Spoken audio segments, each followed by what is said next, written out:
खूप वेळा आपण आपल्याच माणसांना बंधनं घालतो. त्यामागचं कारण फक्त त्यांची काळजी असते. पण ही गोष्ट ते कधीच समजून घेत नाही. त्यांना आपली बंधनं पिंजऱ्यात ठेवलेल्या पाखरासारखी वाटू लागतात.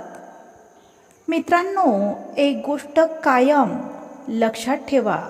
पिंजऱ्यात ठेवलेली पाखरं आणि बंधनात बांधून ठेवलेली माणसं आयुष्यात तुमची कधीच होत नाहीत. कारण बंधनं नातं तोडतात आणि स्वातंत्र्य नातं जोडतो. म्हणूनच कोणाला बंधनात अडकून ठेवण्यापेक्षा मोकळं करा. जोपर्यंत एखाद्या व्यक्तीला ठोकर लागत नाही तोपर्यंत ठोकर लागण्याचं दुःख काय असतं ते त्या व्यक्तीला कधीच कळत नाही.